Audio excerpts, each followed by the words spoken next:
안녕하세요. 캔들피그의 이런저런 시간입니다.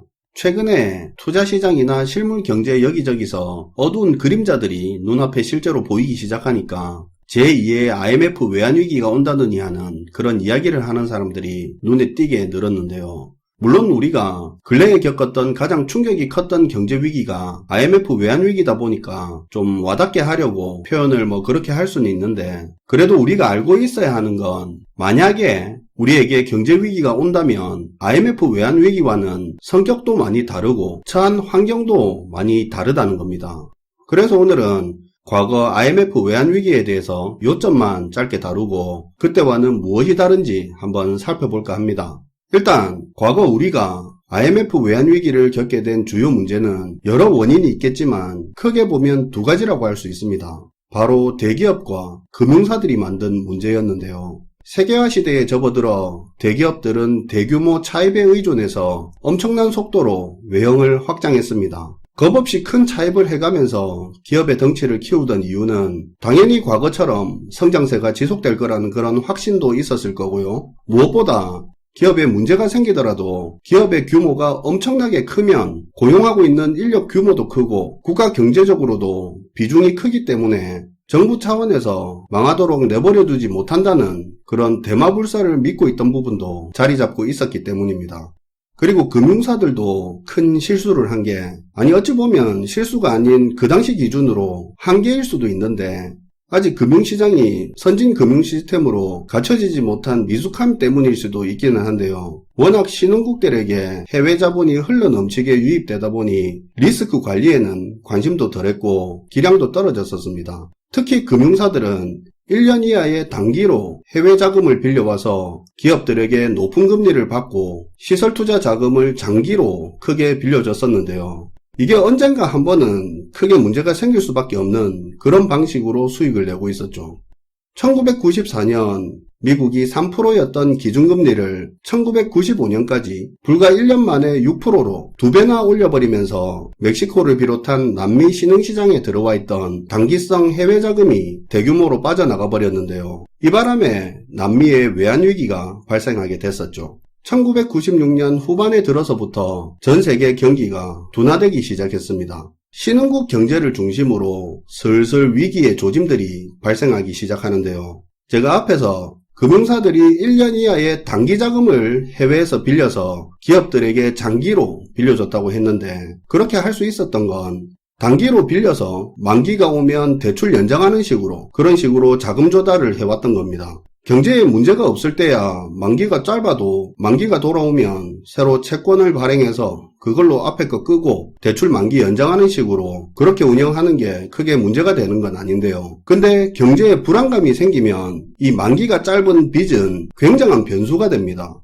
아무튼 1996년 들어 이렇게 신흥국 경제에 위기의 조짐이 보이니까 외국 금융사들이 자금을 본격적으로 회수하기 시작하는데요. 만기 연장에 실패한 국내 금융사들은 심각한 자금 문제에 처하게 되고 기업 대출마저 굉장히 얼어붙게 됩니다. 안 그래도 대기업들은 덩치를 키워서 기업을 돌리는데 더 큰 규모의 현금이 지속적으로 필요한 상황이었기 때문에 이 타격은 더 컸었는데요. 순식간에 시장에 자금 경색 상황이 일어났고요. 1997년 초부터 우리나라 같은 경우는 한보, 진로, 기아 등 대기업들이 연쇄 부도가 시작이 됐었습니다.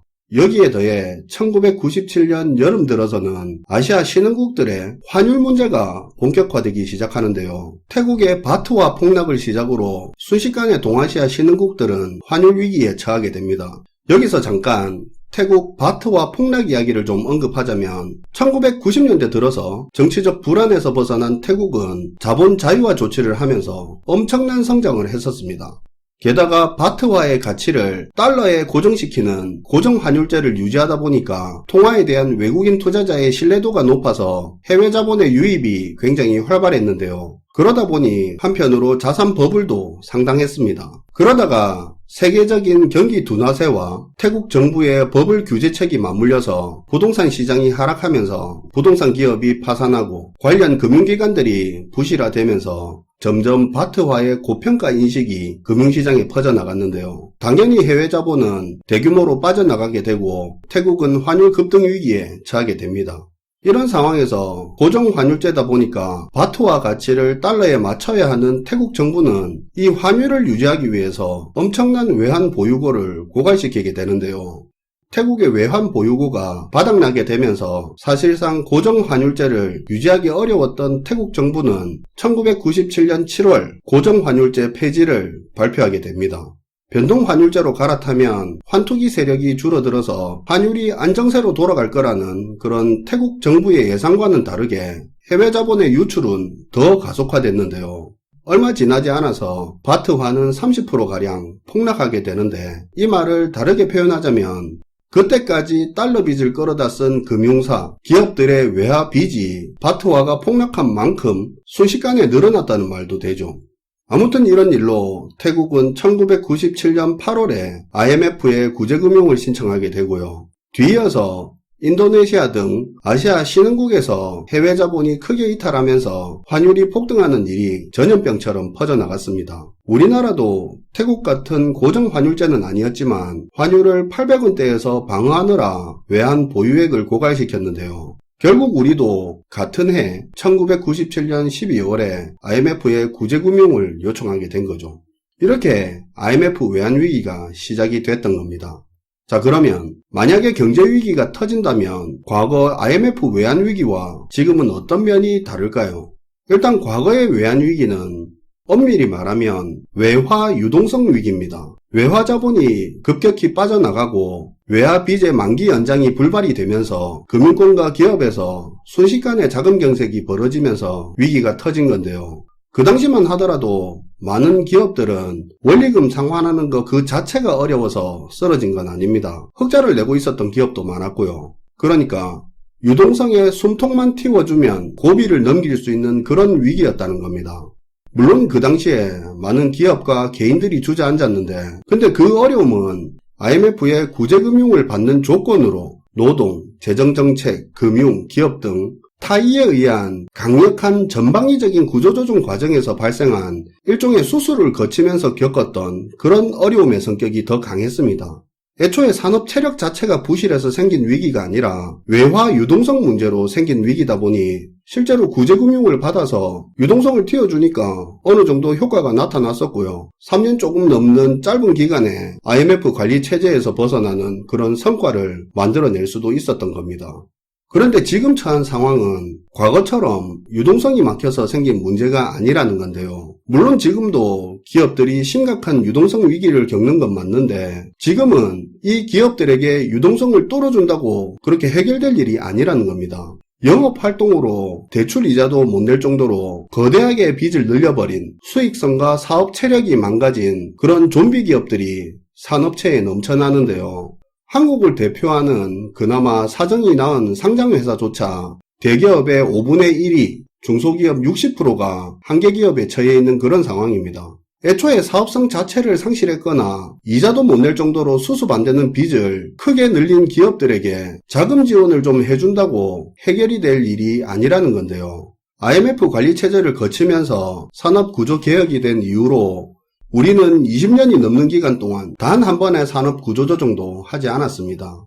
기업이 위기에 처했을 때 돈 빌려주고 상환할 때가 되면 또 더 많은 돈을 더 적은 금리로 빌려주는 식으로 그렇게 하는 걸 관행처럼 반복하면서 기업의 사업성 여하 막론하고 반복적으로 돈을 이렇게 빌려주다 보니까 기업들의 빚이 눈덩이처럼 증가해버렸는데요. 이렇게 부채가 커진 와중에 초저금리 시대가 막을 내리면서 그들은 더 이상 생존하기 힘든 지경에 이르렀습니다. 과거에 겪었던 게 유동성 위기라면 현재 우리가 처한 위기의 본질은 부채를 유지하지 못하는 부채 위기라는 건데요. 이런 기업 부채에 더해 더 심각한 건 가계부채 문제입니다. IMF 외환위기 시절만 하더라도 가계부채는 문제가 아니었습니다. 은행 대출은 정책 차원에서도 기업 중심으로 진행되었기 때문에 개별 가계가 진 빚도 많지 않았을 뿐더러 원리금 부담이 소득에서 차지하는 비중이 그렇게 크지 않았는데요. 당시 개인들은 IMF 때 구조조정 당하고 실직하면서 월급이 끊겨버리니까, 그러니까 가계들도 기업처럼 유동성 위기에 놓였던 건데요.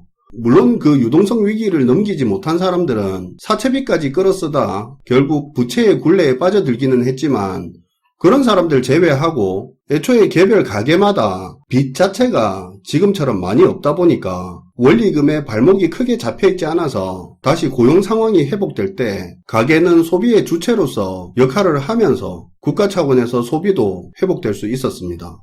그런데 지금은 가게도 너무 부채를 키워버려서 원리금 부담 증가로 가게 자체도 소비력을 상실해가고 있는데요. 그러니까 기업, 가게 할 것 없이 감당할 수 없을 만큼 부채를 키워버리는 바람에 전부 경제 체력을 상실해버리니까 경제 위기가 와서 회복을 하려고 해도 이 원리금 부담 때문에 기업은 쉽게 수익성이 개선되기 어렵고 가게 역시도 소비를 제대로 늘리지 못해서 계속 악순환이 반복될 수밖에 없기 때문에 그래서 만약에 경제 위기가 터진다면 그 파장이 너무 크고 오래 갈 수밖에 없는 겁니다.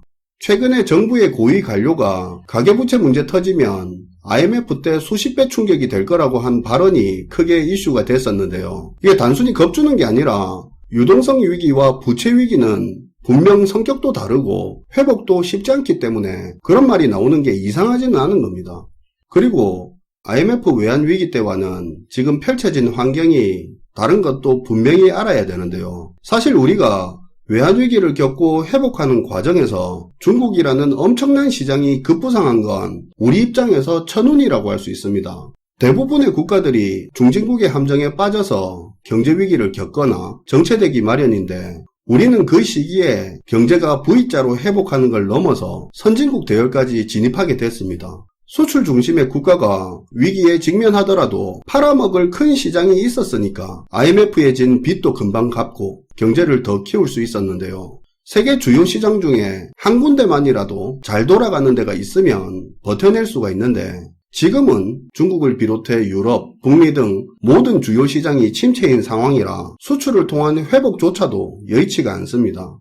그리고 마지막으로 사회적 분위기도 과거와는 많이 다른데요. 과거 IMF 외환위기 때는 다 같이 극복해보자는 그런 국민 정서가 있었습니다. 금모으기 운동이나 아나바다 운동 같은 거 사실 경제적으로는 아무런 도움이 안 되는 거였고 나쁘게 보는 사람은 단순한 정치적 선동으로밖에 안 볼 수도 있는데 근데 시선을 좀 바꿔서 보면 그게 대국민 운동으로 펼쳐질 수 있었던 건 국민들 모두 그 어려움을 극복할 수 있다는 믿음과 의지가 있었다는 겁니다. 하지만 지금은 어떻습니까?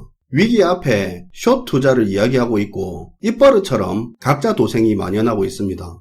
개인과 개인 간, 국민과 정치권 간, 채권자와 채무자 간, 투자자와 시장 간 등등해서 사회 속에 있는 이해관계자들 모두의 사이에서 현재 신뢰와 정의, 최소한의 양심과 도덕 등 이런 것들이 붕괴되고 있는데 이게 위기에 직면했을 때 사회가 예전처럼 극복을 하기 위해 똘똘 뭉치기도 어려운 그런 상황이 과거와는 많이 다른 거죠.